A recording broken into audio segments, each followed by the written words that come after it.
Aslan Abashidze was the leader of the Ajarian Autonomous Republic in western Georgia from 1991 to May 5, 2004. He resigned under the pressure of the central Georgian government and mass opposition rallies during the 2004 Adjara crisis, and has since lived in Moscow, Russia. On January 22, 2007, the Batumi city court found him guilty of misuse of office and embezzlement of $98.2 million state funds, and sentenced him to a 15-year imprisonment in absentia. He also faces a charge of murder of his former deputy, Nodar Imnadze, in 1991. Early life and career. Abashidze was born into a renowned Muslim Ajarian family, a branch of the Abashidze princely house. His great-uncle Mehmed Abashidze was a famous writer and member of the Parliament of the Democratic Republic of Georgia between 1918 to 1921, but was shot on Joseph Stalin's orders in 1937. His father was sent to the Gulag for 10 years but survived, despite a difficult childhood. During the 1950s, Abashidze was able to obtain degrees in history and philosophy at Batumi University and in economics at Tbilisi State University. He worked as a teacher and economist for a period before joining Georgia's regional public service. He was the director of several technical service institutes before being named a regional minister in Batumi, the capital of Ajara, where he served as Minister of Community Service. He was later appointed the National First Deputy Minister of Community Service and moved to Tbilisi. This was, however, a relatively minor government post, in spite of his descent from a renowned Muslim family that played a pivotal role in strengthening Georgian and Islamic identities among the Muslims of Ajara. Aslan Abashidze converted to Christianity.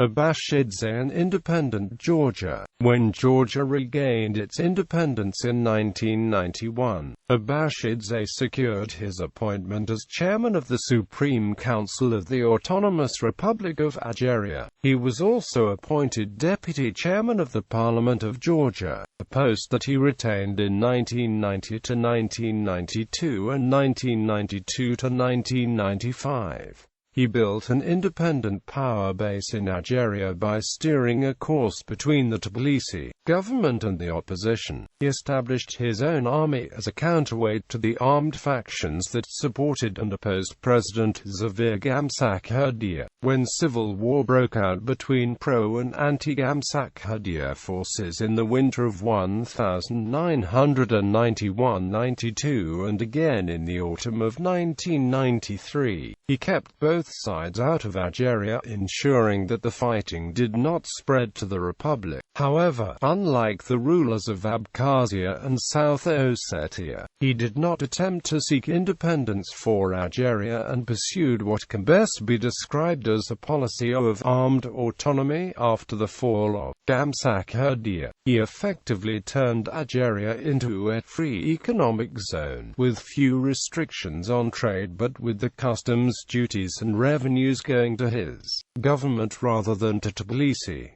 Abashidze attracted some criticism for his heavy-handed rule, which was often described as feudal. He established his own political party in 1992, known variously as the Union of Democratic Revival or the Union for Georgia's Rebirth. In 1998, he was elected president of Ajara with 93% of the vote in what Russian observers regarded as a generally free and fair election. He preferred to exercise influence from a distance, rather than attempting to bid for national power, and consistently adopted a policy of backing whoever seemed to offer the best deal for maintaining his rule over Ajara. He reached an accommodation with President Eduard Shevardnadze, who appeared to have preferred to live with a semi-independent Ajara rather than risk another civil war. His relations with Shevardnadze grew frosty at the end of the 1990s, as he and the government traded accusations of corruption and treason. Abashidze and the Rose Revolution. The forced resignation of Shevardnadze in November 2003, widely dubbed the Rose Revolution, created a political crisis between Abashidze and the new government in Tbilisi. The Georgian opposition had strongly criticized Shevardnadze for failing to resolve the problem of separatism in the country, including what they saw as the lack of control which Tbilisi had over Adjara. Not surprisingly, Abashidze saw this as a threat to his position and the continued semi-independence of Adjara, and announced the downfall of Shevardnadze as a coup. He declared a state of emergency in Adjara and sought Russian support in the event of an open conflict. However, he failed to attract much support from Russia and came under intense pressure from the United States to compromise.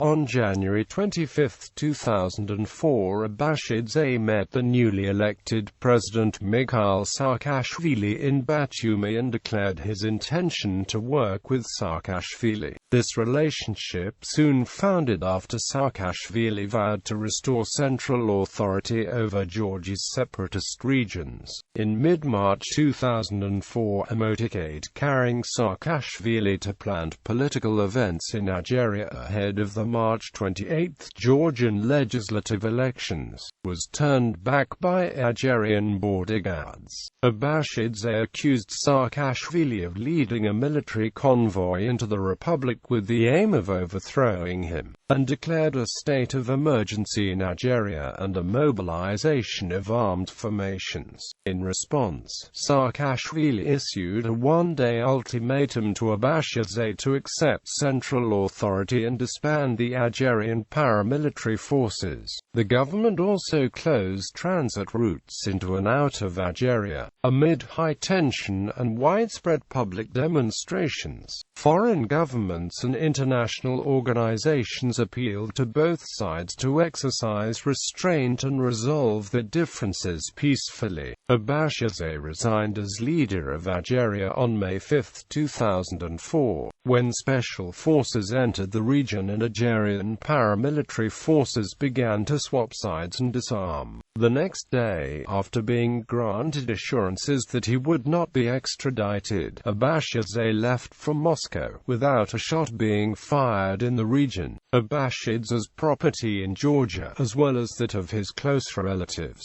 was frozen by the Georgian courts and eventually transferred to the state's ownership. On January 22, 2007, the Batumi court found Abashidze guilty of misuse of office and embezzlement of $98.2 million state funds, and sentenced him to a 15-year imprisonment in absentia on January 22.